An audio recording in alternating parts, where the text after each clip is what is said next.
뉴스는 축제라고 했습니다. 삼성전자가 10만 원을 넘고 코스피가 6천을 찍었다는데 내 계좌는 여전히 파란불입니다. 2026년 현재 개인 투자자들이 빌린 돈만 서울 시내 아파트 수천 채를 한꺼번에 살 수 있는 31조 원에 달합니다. 지수가 오를수록 내 손실이 커지는 이 역설의 구조, 지금부터 함께 파헤쳐 보도록 하겠습니다. 뉴스 앵커의 목소리는 들떠 있었습니다. 코스피가 사상 최초로 6,000포인트를 돌파했습니다. 스튜디오 뒤편 그래프는 가파르게 우상향했고 자막엔 역사적 순간이라는 글자가 굵게 박혔습니다. 그런데 그 순간 스마트폰 화면을 내려다보던 수많은 사람들의 표정은 써요. 축제가 아니었습니다. 숫자는 분명 올랐는데 내 계좌의 숫자는 꿈쩍도 하지 않았거나 오히려 더 빨갛게 물들어 있었죠. 이 감각은 착각이 아닙니다. 실제로 코스피 지수가 오른다는 것은 시장 전체의 평균이 오른다는 뜻이에요. 지수는 삼성전자, SK하이닉스, 현대차처럼 시가총액이 큰 대형주의 움직임에 훨씬 더 민감하게 반응합니다. 쉽게 말하면 반포동 초고가 아파트 몇 채의 가격이 오르면 서울 전체 부동산 평균가가 올라 보이는 것과 같은 원리죠. 강북 빌라 주민의 내 집 시세는 그대로인데 뉴스는 서울 집값 상승을 외치는 구조입니다. 코스피 6천의 실체는 바로 이 구조 위에 서 있어요. 2026년 현재 코스피 시가총액 상위 10개 종목이 전체 지수에서 차지하는 비중은 절반을 훌쩍 넘습니다. 반도체와 2차 전지, 바이오 대형주가 랠리를 이끌었지만 나머지 수백 개 종목은 제자리 걸음이거나 오히려 뒷걸음질 쳤어요. 개인 투자자들이 주로 담는 중소형주, 테마주, 코스닥 종목들은 같은 기간 동안 지수 상승의 온기를 거의 받지 못했습니다. 지수는 오르는데 내 계좌는 녹는 이 기묘한 괴리의 첫 번째 이유가 여기에 있죠. 두 번째 이유는 더 구조적입니다. 외국인 투자자와 기관은 이미 저점에서 대형주를 쓸어 담았어요. 코스피가 3,000대 초반에서 바닥을 다질 때 조용히 매수 버튼을 눌렀던 건 개인이 아니었습니다. 개인 투자자들이 본격적으로 시장에 뛰어든 건 뉴스가 6천 돌파 임박을 떠들기 시작한 이후였죠. 상승의 과실은 이미 따인 뒤 뒤늦게 올라탄 막차 승객이 된 셈입니다. 그리고 그 막차 티켓을 사기 위해 많은 사람들이 자신의 돈이 아닌 빌린 돈을 꺼내들었어요. 신용거래융자 잔고, 즉 빚을 내서 주식을 산 금액이 2026년 현재 1조 원에 육박합니다. 이 숫자가 어느 정도인지 감이 잘 오지 않을 수 있어요. 우리나라 중간 규모 도시 하나의 1년치 예산을 30번쯤 쌓아 올린 돈이라고 생각하면 됩니다. 그 돈의 상당 부분이 지금 이 순간에도 주식시장 안에서 출렁이고 있죠. 문제는 이 돈이 내 돈이 아니라는 점입니다.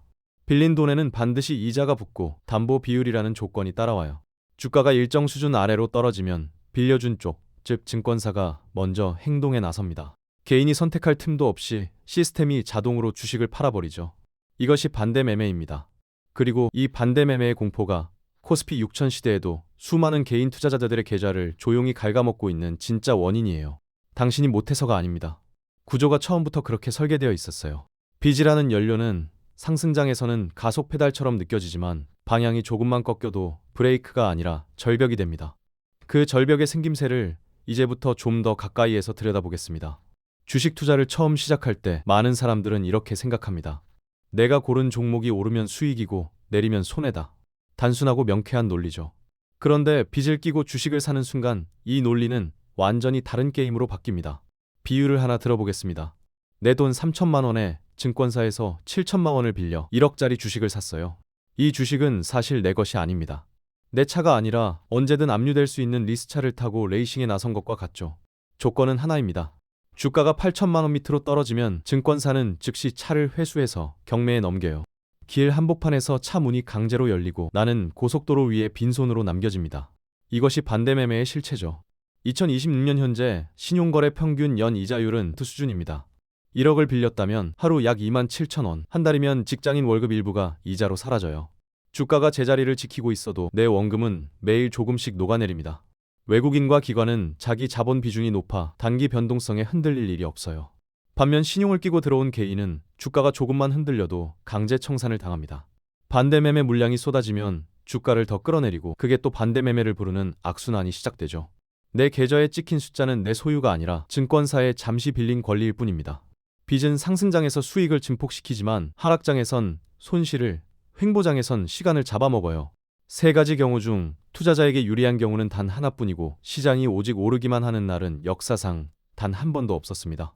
31조 원의 빚이 시장 안에서 어떻게 움직이는지 구조 안으로 더 깊이 들어가 보겠습니다. 왜 나만 못 벌었을까요? 답은 생각보다 단순한 곳에 있습니다. 외국인과 기관은 이미 저점에서 샀고 개인들은 31조 원의 빚을 내서 뒤늦게 상승장 막차를 밀어올렸기 때문이에요. 코스피가 3,000대 초반에서 바닥을 다질 때 조용히 매수 버튼을 누른 건 개인이 아니었습니다. 외국인 순매수가 집중된 시기는 뉴스가 조용했던 구간이었죠. 반면 개인 투자자들의 신용 잔고가 급격히 불어난 시기는 코스피가 4,000을 넘어 5,000을 향해 달리기 시작한 이유였습니다. 상승의 과실은 이미 따인 뒤늦게 올라탄 막차 승객이 된 셈이에요. 2026년 현재 고금리 장기화로 인한 이자 부담은 역대 최고 수준입니다. 최근 1년 사이 신용거래 이자 비용은 2배 가까이 급증했어요. 100명이 각각 1억씩 빌렸다면 그 이자만 한 해 800억 원을 훌쩍 넘습니다. 주가가 오르지 않으면 이 돈은 고스란히 개인 투자자의 원금에서 빠져나가죠. 문제는 여기서 끝나지 않습니다. 빚으로 주식을 산 투자자가 많아질수록 시장은 점점 더 불안정해져요. 주가가 조금만 꺾여 반대매매가 터지고 반대매매 물량이 주가를 더 끌어내리고 그게 또 다른 반대매매를 유발합니다. 폭탄 돌리기와 구조가 같죠.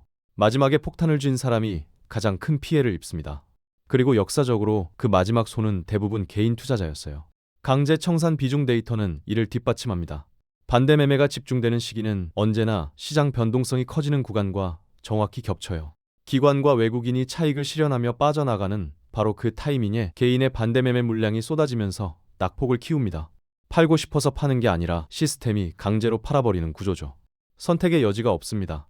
조급함이 이 구조를 더욱 단단하게 만들어요. 뉴스가 6천을 외치고 주변 누군가의 수익 인증이 SNS를 채울 때 빚을 내서라도 올라타야 한다는 심리가 작동합니다. 이것을 행동경제학에서는 FOMO, 즉 소외될 것 같은 공포라고 불러요. 이 공포가 판단보다 먼저 움직이고 11조라는 숫자는 그 공포가 쌓인 결과물입니다. 당신이 못 번 건 실력의 문제가 아니에요. 구조가 처음부터 그렇게 설계되어 있었고 심리가 그 구조 안으로 당신을 밀어 넣었습니다. 빚이 만든 거품이 어떻게 꺼지는지 그리고 그 이후에 무엇이 남는지 이제 그 장면을 들여다볼 차례입니다. 거품은 반드시 꺼집니다. 역사가 그것을 증명해요. 2000년 IT 버블, 2008년 금융위기, 2021년 동학개미 열풍의 끝자락. 매번 패턴은 같았습니다. 지수가 고점을 찍고 뉴스가 축제를 외치고 뒤늦게 빚을 낸 개인들이 가장 높은 자리에서 가장 먼저 떨어졌죠. 31조 원의 비명은 조용히 시작됩니다. 어느 날 갑자기 터지는 것이 아니에요. 하루하루 이자가 쌓이고 주가가 횡보하고 담보 비율 경고 문자가 한 통씩 날아오는 과정에서 서서히 무너집니다. 처음엔 일부 종목의 반대 매매로 시작되지만 그 물량이 시장을 흔들고 흔들림이 또 다른 반대 매매를 불러요. 도미노가 쓰러지는 속도는 예상보다 훨씬 빠릅니다. 그렇다면 지금 소외된 당신은 어떻게 해야 할까요? 조급해하지 않아도 됩니다. 빚으로 쌓은 성은 반드시 무너지고 그 잔해 위에서 진짜 기회가 열려요. 거품이 꺼지고 31조의 강제 청산이 쏟아질 때 우량주는 이유 없이 헐값이 됩니다. 빚 없이 현금을 쥐고 버틴 투자자만이 그 가격에 살 수 있죠. 실제로 2008년 금융위기 직후 삼성전자 주가는 반토막이 났습니다. 그때 빚 없이 매수한 투자자들의 수익률은 이후 5년 안에 3배를 넘었어요. 반면 위기 직전 신용을 끌어다 고점에 올라탄 투자자들은 반대 매매로 강제 청산된 뒤 반등장을 구경조차 못했습니다. 같은 종목, 같은 시장, 완전히 다른 결말이었죠.